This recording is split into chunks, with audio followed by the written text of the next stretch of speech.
to episode 20 of Sol y Punto.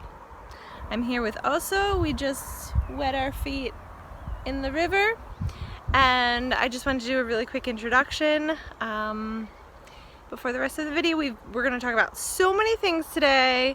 The Beltane shawl swap. We will talk about lots of awesome knitting goodies, knitting events, lots of natural dyes, and lots of experimentation I've been doing, so I will share that with you all.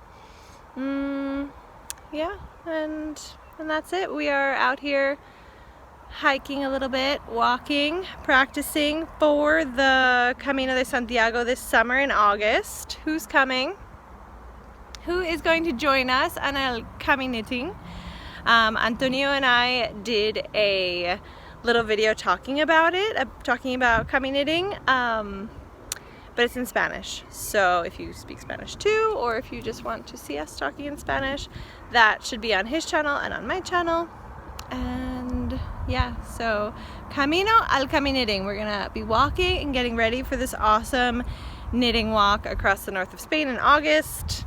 If anyone wants to come, let me know. It's gonna be awesome. So, gotta start walking now. All right, get yourself a nice cup of something and your project, and let's go. Come on. Hi friends, I have my Beltane shawl. Isn't it gorgeous? Oh my god, it is absolutely gorgeous. Look at these colors. This is Justina de Sol y Punto. And this was knit for me by Stephanie. Why am I talking Spanish? Because I don't know. It's very, very special. I think I've talked about this Beltane swap before, and so we are a group of people who are knitting for other knitters, and it's just so nice to know that your piece is going to be enjoyed by someone else who knits and understands what it means to do all of these stitches. And Stephanie said that this was the first shawl that she ever finished. I think she's more of a crocheter. And the shawl was designed by Winelvi, who is a Venezuelan living in Argentina, I think. And Stephanie, who knit this for me, my surpriser, I don't know how you'd say it, the person who surprised me with the shawl, she is from Colombia and lives in Valencia. So we're two Americans living in Spain, away from our homeland, and I don't know, I thought it was really special that we were connected in that way. And also she did the Knit 3 Words Challenge, I think in 2021. She wrote me a beautiful card and explained everything, and I'm just in love with this shawl, with this yarn. I think that this orange one has like alpaca in it, and Antonio said, look Nicole, it goes perfectly with your earrings, and it's so true. Oh my god, it's beautiful, isn't it?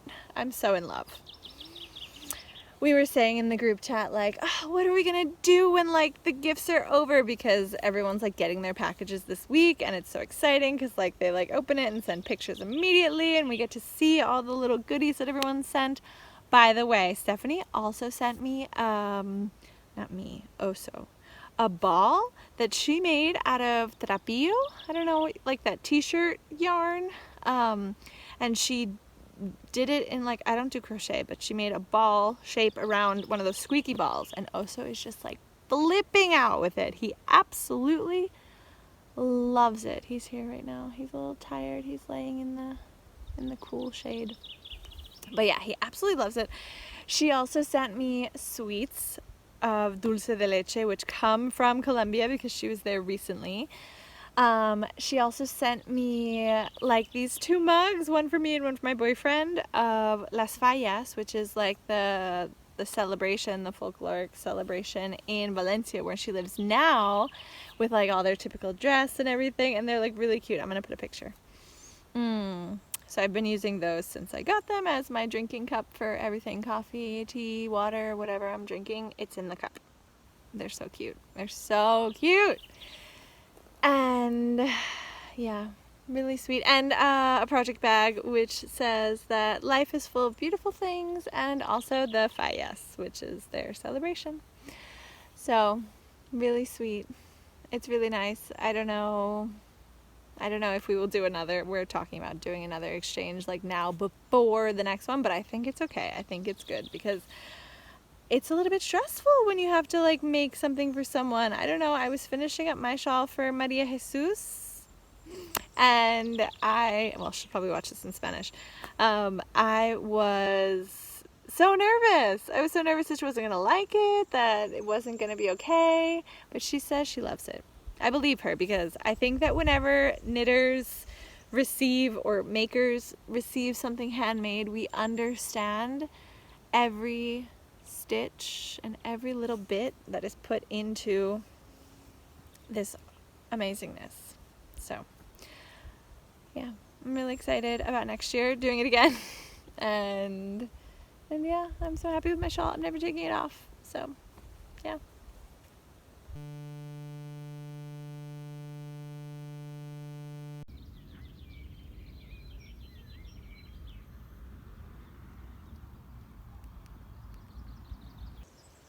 Hi, I wanted to show you what's inside my wattle bag. I have all of these natural dyes. Look at this. I went crazy with my natural dyeing, mainly because I was going to teach the class, like the demo class at the Floxy session, so I wanted to have lots of samples, although I mainly talked about the history of natural dyes, and it was really cool. I've been like studying and researching about the history for a while, since I found out I was going to teach the class, and it's fascinating. Did you know that we were only using like acid dyes, like dyes that come from petroleum, for the last 166 years, but everything else in human history have been natural dyes? Isn't that fascinating? And like they found recently in a cave in Georgia, in like the Caucasus Mountains, like near Russia and Hungary, or in that area, they found like remains, and there's like flax fiber that has been dyed like turquoise and pink, and it is like woven and tied and twisted. And so 36,000 years ago we have proof that there were humans who were dyeing and weaving and making fiber and cloth and things. So such a rich history, and then also history of like colonialism and how like the Europeans went to the Americas and brought things back to Europe and vice versa, and just like the movement of peoples and cultures, and how natural dyeing is all mixed up in that. So that's kind of what I talked about, and I also talked about specific ways of dyeing and gave some examples. But I wanted to show you guys some of my colors because I love all these samples. I'm gonna make the coolest something with all of these, but I'm still going. I've got more white minis to go with. So it all started with comfrey. I love comfrey. This is called knitbone, this plant, and it's beautiful. I think in person it's more beautiful. And I should fix this, but as in nature, you can get yellows from everything. Yellow is probably the most common naturally dyed color. Let's see if I can twist this nicely. This, I think this was first, I put in avocado seeds, and it was only 2 avocado pits, but a little bit of yarn. And I was not getting a lot of color out of it. And then I had a bunch of carrot leaves that I had been saving, and I just threw them in there. So this is like carrot leaves, and avocado. Here is our comfrey, actually kind of similar, really pretty together. Onion skin, look at that. Chamomile, like really strong chamomile. So look at those colors. And also I highly recommend making the infusion and filtering out the plant matter, not like me and just like putting the yarn in.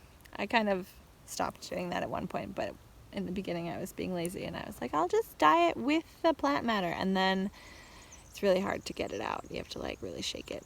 But look at those colors. This is a birch. This is from Birch. Oh my god, Beautiful. This is from Avocado Skin. All right, so these are all of our like very neutrally tones, but really pretty. I think that if I dipped any of these in iron, I could probably get some cool khakis out of it or something. This is Onion Skin dipped in cochineal. And speaking of cochineal, look at these. This is cochineal by itself. This is cochineal modified and cochineal modified once again. Oh my god, how fun. Changing the pH. Magic. Magic. This is pokeberry. So much yarn. Pokeberry, and it creates, I don't know, I got this beautiful color. I collected the pokeberry. It's actually very similar to my shawl. I got the pokeberry in the fall, and I froze it, and then I just dyed with it a few days ago.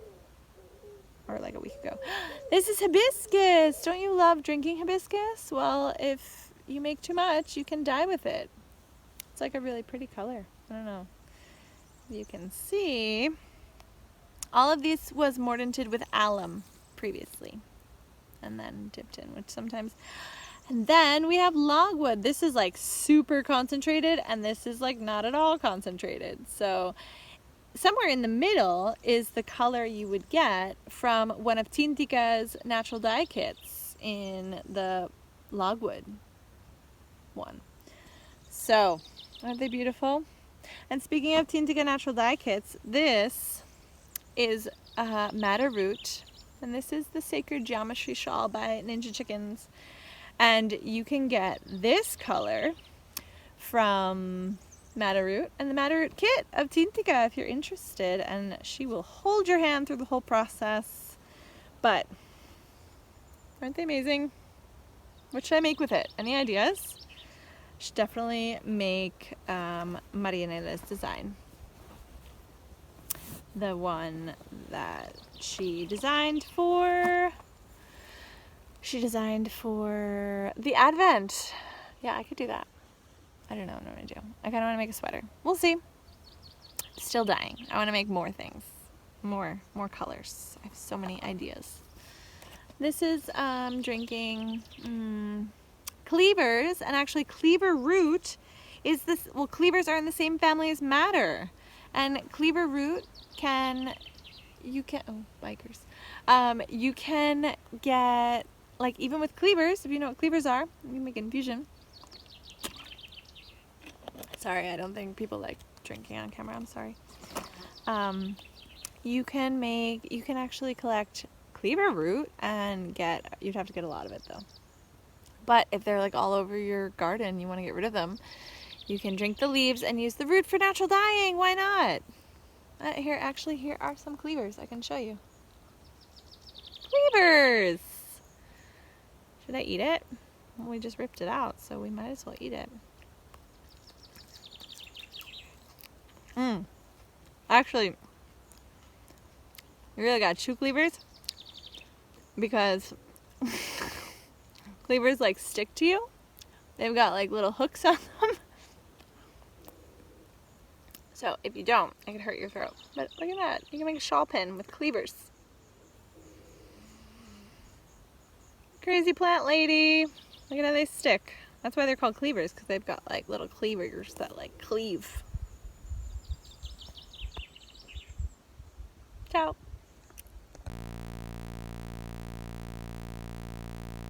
Oh, just one other thing. Do you know Braveheart, the movie? Do you know how his face is painted blue? That's woad. And woad is in the same family as the hedge mustard and the broccoli and the regular wild mustard and the rucola and all those cruciferous plants. Woad is in that family. Indigo is in the bean family, which is also really cool. But woad, not only does it dye blue, but it's also medicinal and helps with healing wounds and stuff. So that's why the warriors would paint their skin blue, but it would also scare their enemy. And that's why in French, they have an expression. Any of you here speak French? I don't. But the expression is like scared blue, because the warriors would be coming in all covered in blue. And then people were scared because they were warriors. The enemy was coming and they were all blue. So they were scared blue. I don't know how to say it in French. Is that cool? So much history, so much interesting stuff. But Mel Gibson, when he's like, freedom! That's woad. Woad. Woad is pastel de bleu. It's like the French indigo, the European indigo. Anyway, see you soon. Hi. Hi, friends.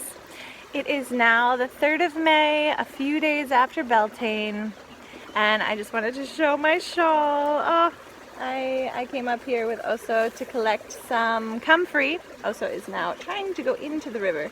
Oso, ven! And I just wanted to, I was wearing my shawl, so I was like, oh, I'm going to show the beautiful card that Stephanie made me. Oh my god. And so this shawl is called the Yuwa Atula shawl by Winelvi, and I wanted to show you the picture. She made me this awesome card, and this is the picture of the bags that this shawl is supposed to represent, like from the Caribbean, Americas area. Because Winelvi is from Venezuela and Stephanie is from Colombia, and so it was kind of just a nice mix of America. And yeah, Stephanie says that maybe she will come to CAMIKNITTING, which is the walk that we're going to do across the north of Spain in August with Antonio of Beagle Knits. And we are going to walk for a bunch of days. It's going to be awesome. And in the afternoons there will be workshops. I will be giving a workshop about natural dyeing. And also Marianela will be coming, and Laura de Knit and Pepper, and it's gonna be amazing. And Erica from Australia is coming. Oh my god, I'm so excited. And she's going to be helping me with the natural dyes because she has a million things to say about that as well. And some people from America are coming, both North and South and Central America. So many people. It's gonna be amazing. So if you're interested, let us know. I know that like the information on Antonio's website is all in Spanish, but if you're interested, talk to me because I will help you with translation of anything, and it's going to be amazing. You can practice your Spanish skills as well. And it's a beautiful part of Spain. Super easy, like the bus picks us up in Madrid, so you can just fly into Madrid if you're coming from anywhere that's not Spain, and everything is included, the bus, the housing, the food. Just gotta bring your walking shoes and your knitting. Okay, see you there. Hi friends, I am out here with my beautiful shawl and my beautiful Beagle Knits bag, which kind of like goes well with the shawl. Sorry, the lighting is very forest. We'll see. But I realized that I didn't show you the socks that I'm knitting, and they are living in my beautiful bag from my Stephanie, who gifted me the shawl. And I am knitting the minis that I got in the Advent swap organized by Lanuja. And I forgot the green one to show you, but I'm doing striped socks. Oh, also found such a nice spot to sit.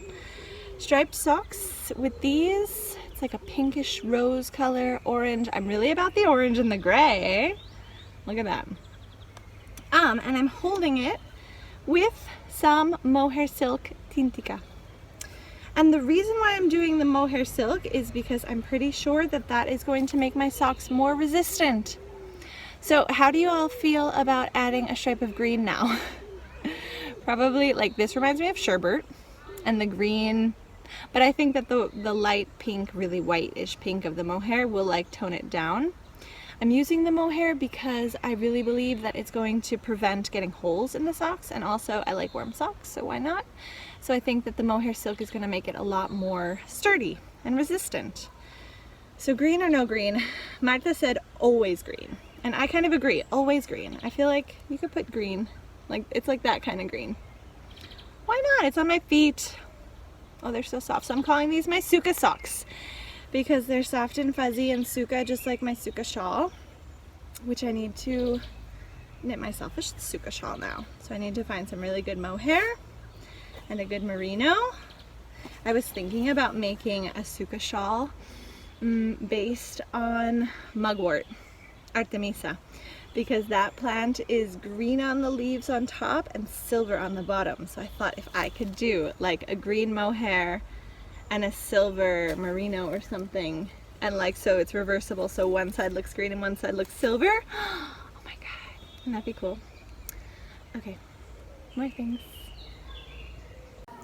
So I just got back from a nice long walk with Oso, el Camino de Santiago, and I just wanted to show you what I'm knitting on, and I wanted to show you a few gifts that I got, and then we will go on to the plants. And today I want to talk about birch. So I dyed this yarn with birch, and I just feel like it's such a sweet yellow. I don't know, I really like it. Out of all the things that I dyed, I really like the birch color. I like this one too. I don't know, I have this whole bag full of naturally dyed goodness, but like, don't natural colors just go so well together? Imagine this combination in like a striped sweater or something. Can even add some blue in there, some logwood, some avocado. Look at that. So many combinations. But birch, we're gonna talk about birch, the birch tree.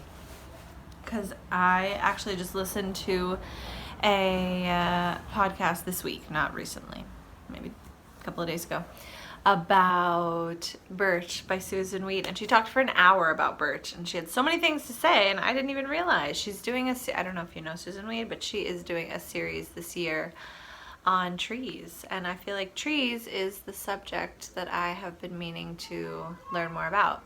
I mean, I love the linden tree because I drink the linden infusion all the time, but other trees, I don't know. I know so many weedy plants, but I don't know any of the trees, so that's what I wanna learn more about.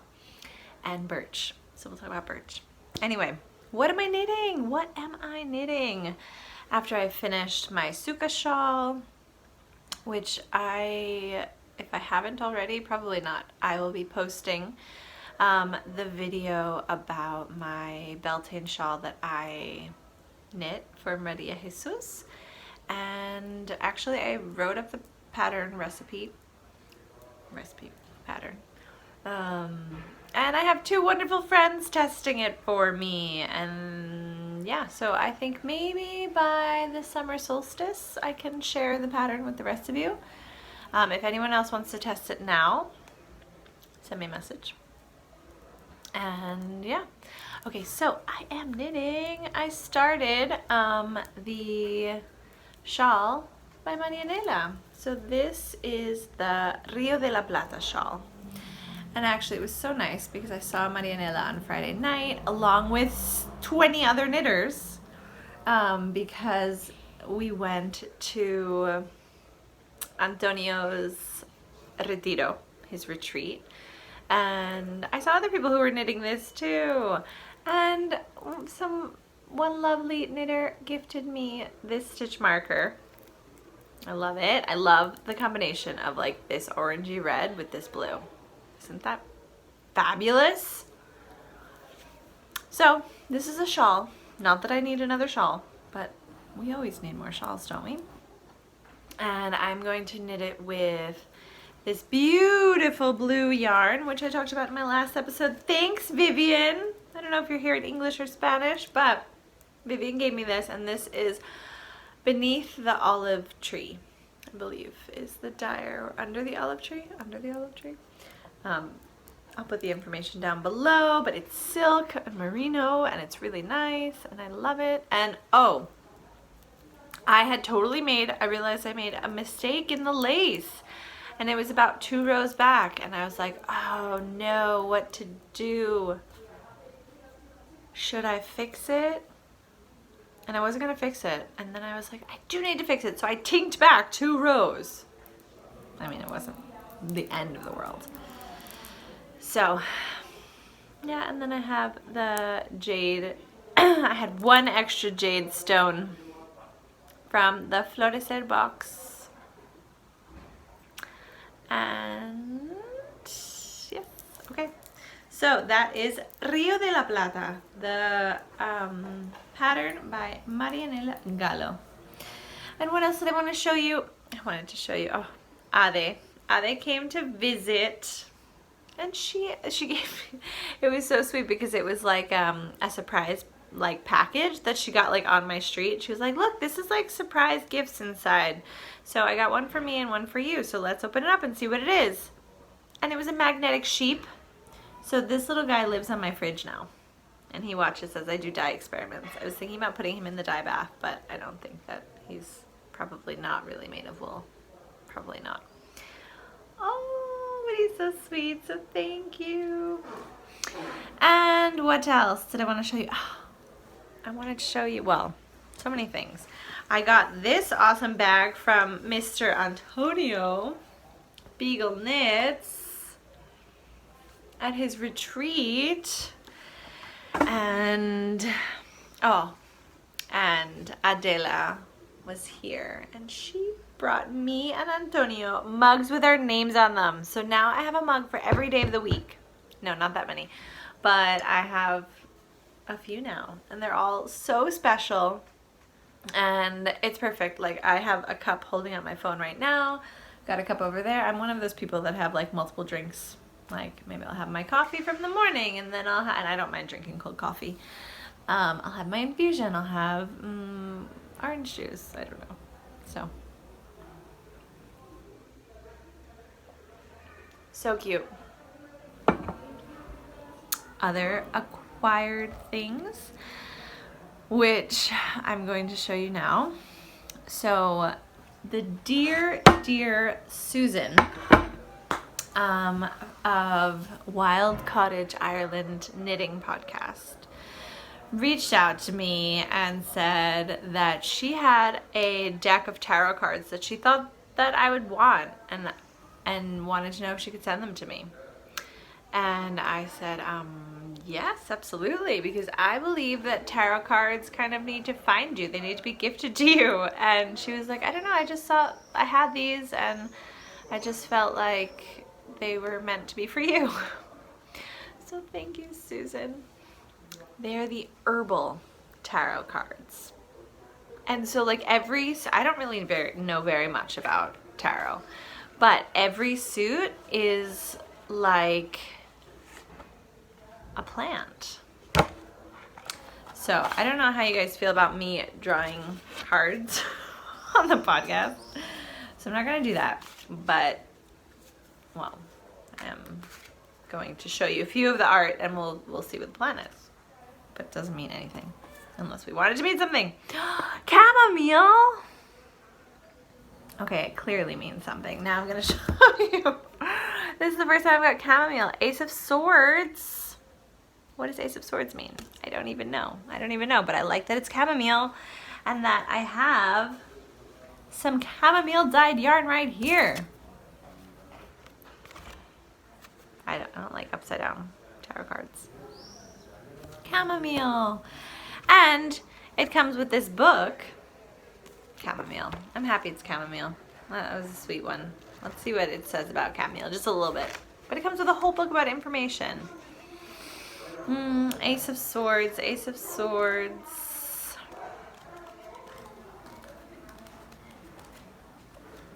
I don't know how to look through this book clearly. Wands. Swords. Chamomile. Root power of air. An angelic hand piercing the clouds grasps the hilt of a double-edged sword, which supports a celestial crown. This card symbolizes the expansion of thoughts, enlightenment, and illumination. There's a need to have clarity of mind and to affirm inner truths. As with all two-edged swords, there's another side. One must watch that actions, determination, and strength do not turn into excessive use of force, excessive thinking, or extremes in desires. Otherwise, the end result will be weakness, instability, nervous energy, and self-destruction.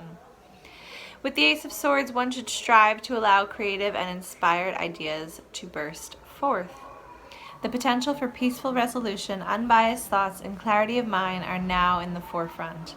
This is a time when complete self-acceptance and acceptance of others are possible.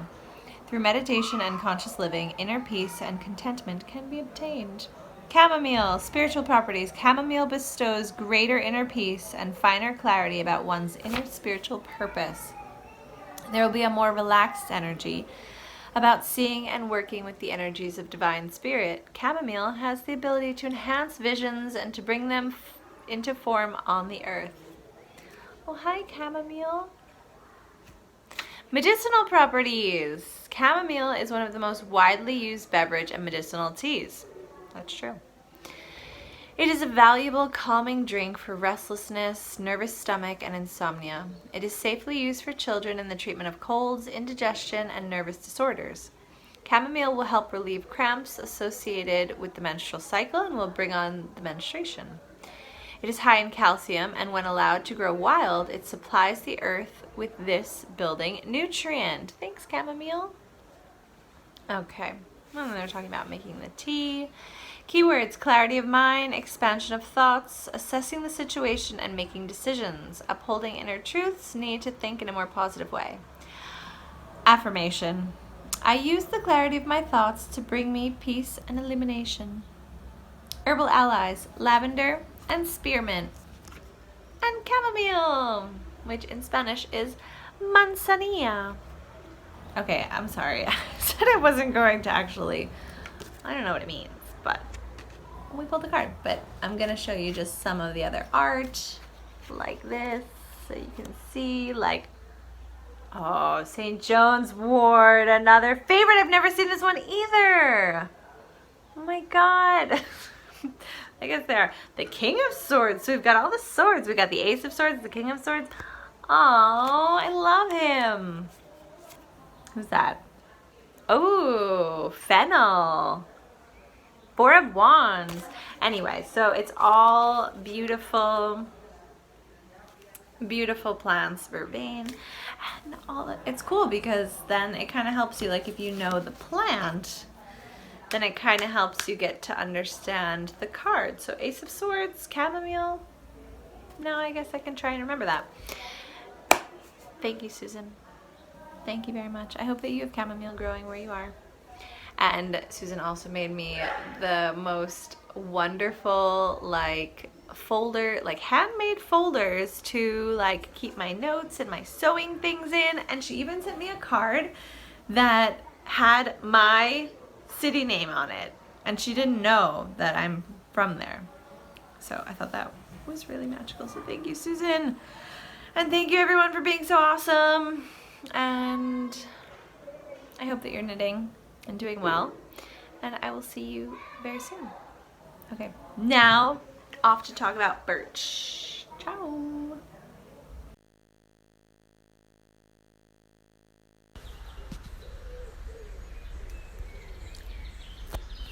Okay, so today I wanted to talk about birch, which is a beautiful tree, betula, and it is a deciduous hardwood tree.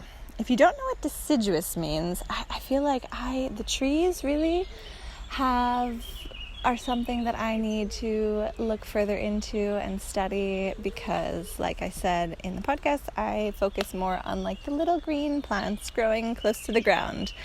But the beautiful trees who have seen hundreds and hundreds of years, or not, or maybe just tens of 20s of years, well, I need to learn about them. So deciduous. Deciduous means falling off at maturity. So deciduous trees shed their leaves seasonally.